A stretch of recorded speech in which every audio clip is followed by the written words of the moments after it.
Hello, my name is Benjamin Hewlett, and welcome to our channel, Death and Taxes. To quote Benjamin Franklin, the only thing in life that's certain is death and taxes. Today, I want to teach you about commercial real estate and how it helps you from a tax perspective.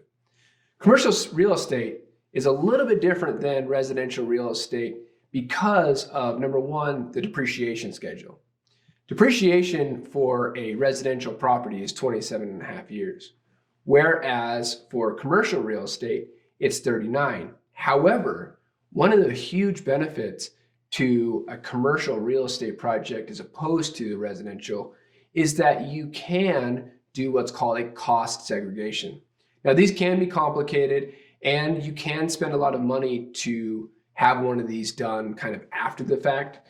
But the premise of it is that you are depreciating aspects of the building as opposed to the entire structure as a whole. And what that means is that let's say you have a HVAC system, so like an air conditioner or heater that is new on the building or that could be removed, and you could depreciate that separately. You could also do that for maybe wire or some other different aspect of the building. And the reason why you can do that is that typically those things aren't run in walls. So a lot of times if you go inside of a store or let's say a large warehouse, you'll see a lot of that wiring or you'll see that HVAC system there. And so because those components really are separate from the building, you can depreciate them faster, and therefore you can reduce a lot of that commercial rental income, speeding up the depreciation. So that's one huge benefit to the commercial real estate, though it does have obviously the con of having a longer term on the shell of the building. So the second thing that's really good about commercial real estate is the rents. So rents are passive, right? So what passive income means is that it's not subject to things like self-employment taxes, or which is like your FICA, your Social Security, Medicare. So that's a really good thing. It's 15.3% less than if it was self-employment income. So that's a really good thing. Though there are some negatives to passive income, you can only net passive income against passive losses. That is one negative thing to passive income. Though, again, it doesn't have that FICA or that self-employment income associated with it. So it is a really good aspect of it. The third thing that's really good about commercial real estate is the fact that you can do 1031 exchanges. I talked about this in a previous video about residential real estate. But again, to reiterate, 1031 exchanges basically defer gains from previous sales. So if I sell a property, I can roll that gain. Let's say I made $100,000. I could roll that gain into my next project, not have to pay taxes on it. And if I follow the rules, basically have a deferred gain that I can carry forward inside of another commercial project. So that's a really good thing. Now there are rules such as if you sell one, there's 45 days to pick out a like property, and then you have 180 days from the first sale to then close on that second sale. But again, that's a 1031 exchange.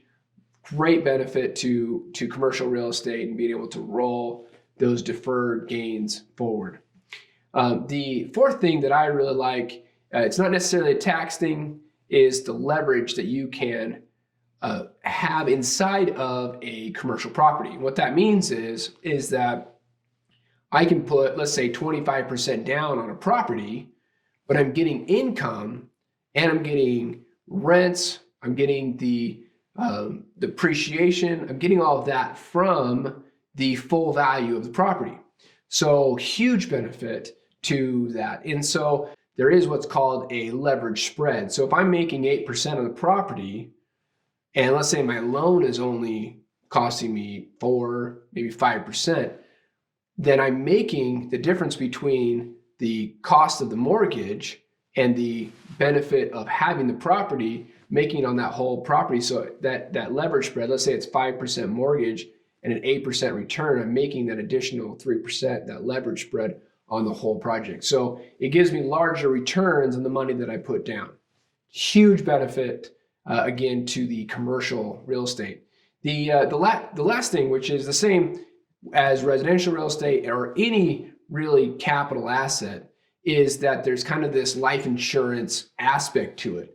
And what that is that anytime that a spouse passes, there is, let's say my spouse passes, her portion of the project, let's say she owns 50%, will step up in value at her passing when it passes to me. So and it's basically, that's the same with any inheritance or anything that passes in that inheritance, is that there's a step up in value.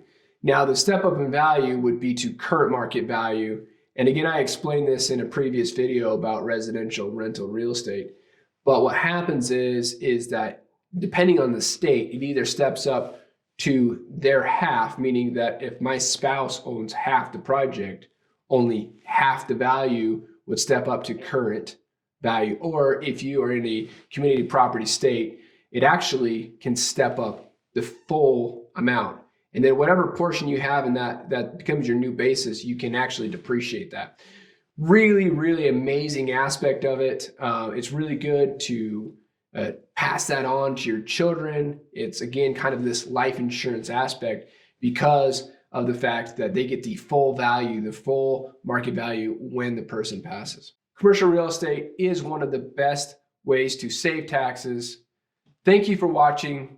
Give us a like, subscribe to the channel. You won't miss any of our new content coming up. Thank you for watching Death and Taxes. This video has been brought to you by QuickTax Pro. If you want a tax professional like myself to prepare your taxes at a fraction of the cost and time, download QuickTax Pro. See the link in the description below.